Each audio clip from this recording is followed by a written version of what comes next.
সদৌ অসম ট্ৰাইবেল সংঘই এটা কাৰ্যসূচী লোৱা হৈছে সেইকাৰণে যিহেতু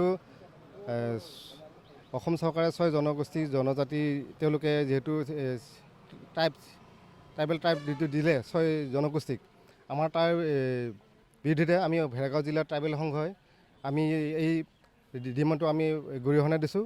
সেই ক্ষেত্ৰত আমি ভেৰগাঁও জিলাই এই যিটো তেওঁলোকে আমাক নটিছ জাৰি কৰিলে এই ক্ষেত্ৰত আমি ভেৰগাঁও জিলা ট্ৰাইবেল সংঘই এইকাৰণে গৰিহণা দিলোঁ যিহেতু আমাৰ সদৌ অসম ট্ৰাইবেল সংঘৰ থকাৰ পিছতো আমি 14টা জনগোষ্ঠী থকাৰ পিছতো তেখেতসকলে আমাক কোনো ধৰণকে নজনাকৈ তেখেতসকলে আমাৰ আজি যিটো থকাৰ মানে ট্ৰাইবেল সংঘত থকাৰ পিছতো তেখেতসকলে কোনো ধৰণৰ আমাক ইয়াত অৱগত কৰা নাই।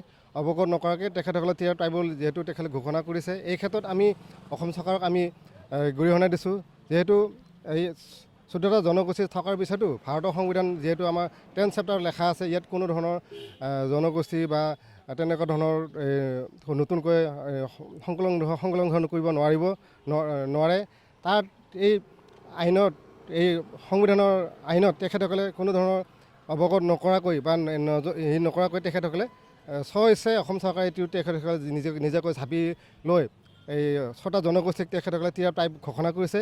এই ঘোষণাৰ ক্ষেত্ৰত আমি সদৌ অসম ট্ৰাইবেল সংঘৰ হৈ ভেৰগাঁও জিলা কমিটিয়ে আমি ইয়াত গৰিহণা দিছোঁ প্ৰতিবাদ কৰিছোঁ। এই প্ৰতিবাদত আমি তেখেতসকলে যিখন তেখেতসকলে নটিছখন জাৰি কৰিছিলে আমি প্ৰতি দাস কৰিছোঁ। আমি আমাৰ ভেৰগাঁও জিলা হয় আমি এইখিনিকে মই থেংক ইউ দিছোঁ।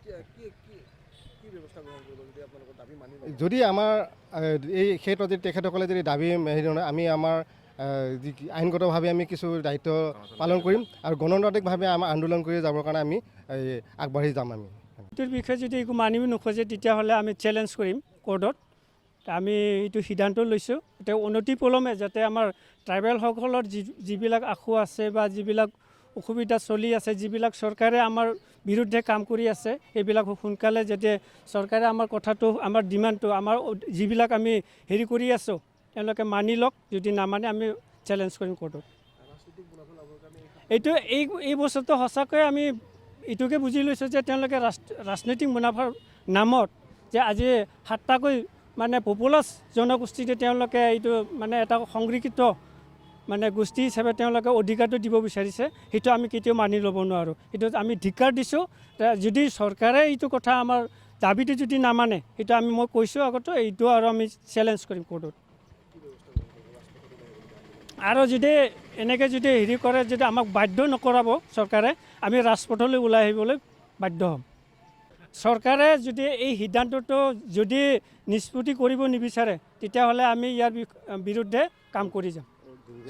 জংগীয়া আন্দোলনটো কৰিমেই আৰু গণতান্ত্ৰিকভাৱে আমি এইটো হেৰি কৰিম।